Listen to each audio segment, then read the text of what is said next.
JT.fr, fournisseur officiel de football.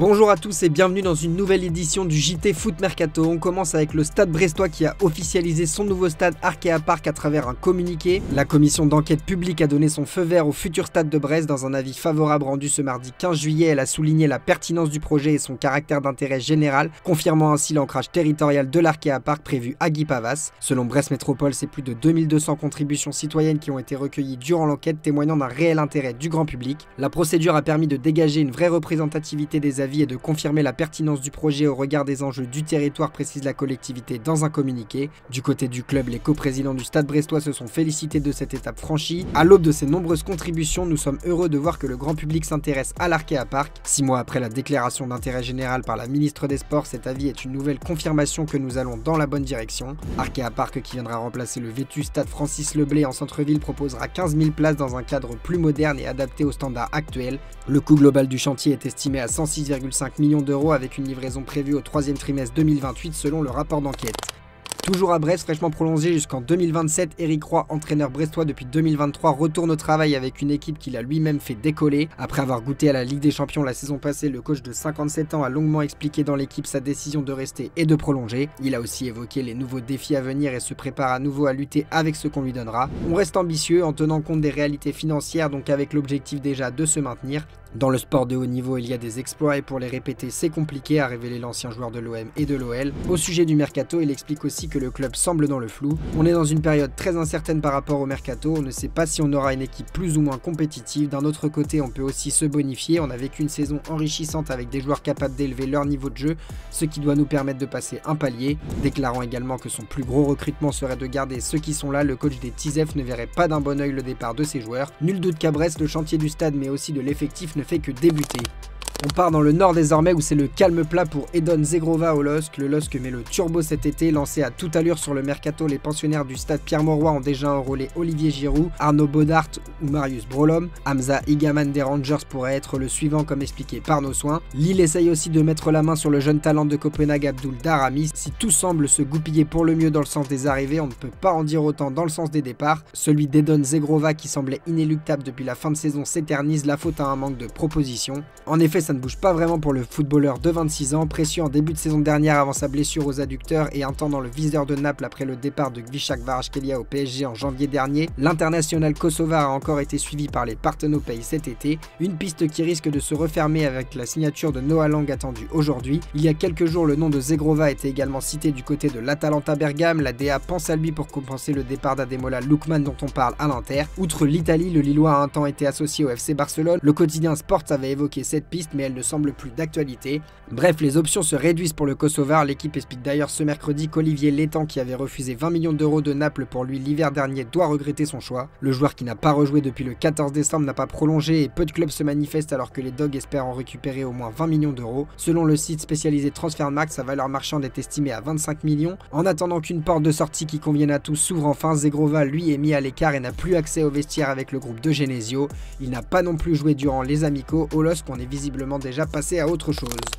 On part à l'étranger désormais où Manchester United est à la recherche de son prochain attaquant malgré la présence de Zirkzee ou encore d'Oilund dans l'effectif. Les Mancuniens recherchent encore un numéro 9. Les deux joueurs n'ayant pas réussi à convaincre Amorim cumulé au départ à venir de Rashford, Anthony et Garnacho, Manchester United suit le dossier Nicolas Jackson selon The Times. Le Sénégalais de 24 ans devrait quitter les Blues dans les semaines à venir. En effet, Chelsea lui aurait fait comprendre qu'il devait se trouver une porte de sortie. Maresca compte désormais sur Joao Pedro, déjà buteur en demi-finale et finale de Coupe du Monde des clubs, et Liam Delap. Ainsi, Chelsea serait donc prêt à le laisser partir en cas d'offre convenable cet été. Manchester United rejoint la liste des clubs intéressés par le joueur aux côtés de l'AC Milan et d'Aston Villa. Arrivé en provenance de Villarreal en 2023, celui qui comptabilise 30 buts et 11 passes décisives en 81 matchs disputés se voit donc relégué dans la hiérarchie et devrait bel et bien quitter les vainqueurs de la Coupe du Monde des clubs. Affaire à suivre. À Chelsea, outre le dossier Nicolas Jackson, on s'active pour renforcer la défense. Après s'être déjà solidement renforcé en attaque et malgré une Coupe du Monde des clubs remportée, Enzo Maresca souhaite encore améliorer son secteur défensif. Selon Talksport, les Blues de Chelsea sont en pourparlers pour Jorel Atto. Le club londonien est prêt à payer environ 40 millions de livres sterling, soit plus de 45 millions d'euros pour s'attacher les services du défenseur axial polyvalent de 19 ans. Néanmoins, l'Ajax désire au minimum 60 millions d'euros pour son défenseur dont le contrat court jusqu'en 2028. Capable d'évoluer au poste de latéral gauche en plus de pouvoir jouer dans l'axe à l'image l'image de Colwill déjà dans les rangs londoniens, Chelsea pourrait malgré tout mettre la main au portefeuille après le pactole remporté lors du mondial. Le joueur a quant à lui avoué se sentir bien à Amsterdam, affaire à suivre. De l'Angleterre à l'Espagne où Lucas Vázquez a annoncé ce matin son départ du Real Madrid. Dans une vidéo postée sur ses réseaux sociaux, il s'adresse aux supporters. Chers madridistas, cela fait presque 2 décennies que je suis arrivé à Valdebebas à l'âge de 16 ans, plein de rêves et d'excitation à l'idée de porter ce maillot. Chaque étape du chemin a été un cadeau et au fil du temps, Madrid est devenu ma maison. Nous avons vécu des nuits inoubliables ensemble, célébré 23 titres et créé des souvenirs qui resteront gravés dans ma maison pour toujours. Du fond de mon cœur, merci au président, au conseil d'administration, au personnel, entraîneurs, aux coéquipiers et surtout aux supporters. Vous m'avez poussé à toujours me donner un peu plus. Et comme tous les joueurs ayant marqué l'histoire du Real Madrid, Lucas Vázquez aura le droit à sa cérémonie d'adieu, indique le club ce mercredi. Le Real Madrid annonce que demain, jeudi 17 juillet à 13 h, aura lieu à la Ciudad Real Madrid un hommage et une cérémonie d'adieu à notre joueur Lucas Vázquez en présence de notre président Florentino Pérez. En fin de contrat, le latéral droit s'en va après 11 ans en équipe première. Il aura été de toutes les grandes victoires sur la dernière décennie, notamment les 5 Ligues des Champions remportées par la Casablanca. Le joueur de 34 ans a disputé 402 matchs avec la tunique des Merengues pour 38 buts inscrits.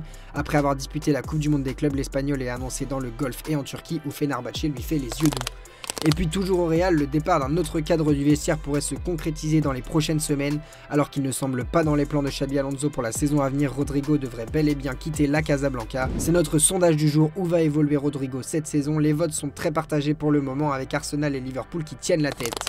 Et puis du Real Madrid, on passe à Barcelone où la fresque de Lamine Yamal a été vandalisée. L'œuvre de TV Boy réalisée pour les 18 ans du prodige espagnol a été couverte de graffitis noirs dans la nuit de mardi à mercredi. Cela arrive quelques jours après la fête du Blaugrana qui a fait couler beaucoup d'encre. Et puis coéquipier de Lamine Yamal, Gérard Martins a enfin scellé son avenir. Formé à Cornellà, Gérard Martins a officiellement mis un terme aux rumeurs autour de son avenir. À 23 ans, le latéral gauche du FC Barcelone a entamé une nouvelle préparation estivale avec l'équipe première bien déterminée à s'imposer dans la durée. Dans un entretien accordé à Mundo Deportivo, il a clairement affiché ses intentions, rester au Barça. Mon objectif collectif, c'est de tout gagner avec le club. Personnellement, je veux faire mieux que la saison dernière et continuer à grandir, a-t-il confié. Lorsqu'on lui parle d'un potentiel départ, il balaye la question d'un sourire. Je suis très heureux ici, si le coach et le club me font confiance, je n'ai besoin de rien d'autre. Ambitieux mais lucide, Gérard Martins semble plus que jamais déterminé à s'épanouir en tant que Blaugrana. Et puis toujours au Barça, mauvaise nouvelle pour le futur stade, le club catalan espérait ouvrir le Spotify Camp Nou au public pour le match du trophée Gamper, mais encore une fois il y a un souci. Exilé au stade de Montjuïc depuis 2023, le FC Barcelone s'impatiente. Depuis 2 ans, le club catalan a rénové le Spotify Camp Nou et cet été, les coulés espéraient ravir une partie de ses socios en organisant le traditionnel trophée Gamper dans leur rente le 10 août prochain. Aujourd'hui, l'objectif du Barça reste de pouvoir accueillir son premier match de Liga le 14 septembre prochain face à Valence. La pression est de taille puisque Sport rappelle que la première journée de Ligue des Champions se jouera du 16 au 18 septembre. Si le tirage au sort programme le match au Camp Nou, le Barça se doit d'être prêt. Les dirigeants Blaugrana assurent que leur hante sera rouverte d'ici là, mais ils ne savent pas encore combien de spectateurs ils pourront y faire rentrer. On file désormais en Italie où, comme révélé par nos soins, l'attaquant Giannis Antist, qui appartient à Sassuolo, fait l'objet de fortes convoitises cet été, à commencer par celle du Rapid Vienne. Et c'est bien le club autrichien qui va rafler la mise. L'attaquant de 22 ans qui a effectué un passage remarqué en 2e division allemande, inscrivant 5 buts et délivrant 2 passes décisives en 12 rencontres, est arrivé à Vienne et passe actuellement sa visite médicale. Selon nos informations, le joueur français formé au TFC va être prêté avec une option d'achat de 4 millions en Autriche. Toujours en Italie, le transfert de Darwin Nunez à Naples tombe à l'eau. Longtemps annoncé du côté de Naples, Sky Sport a annoncé aujourd'hui que le transfert de l'avant-centre chez les Partenopei est tombé à l'eau. Lassés d'attendre, les Napolitains ont finalement décidé de recruter Lorenzo Luca. Un accord a même été trouvé avec l'Udinese pour un prêt avec obligation d'achat. Une porte se referme donc pour Darwin Nunez qui est pisté notamment par Al Hilal en Arabie Saoudite.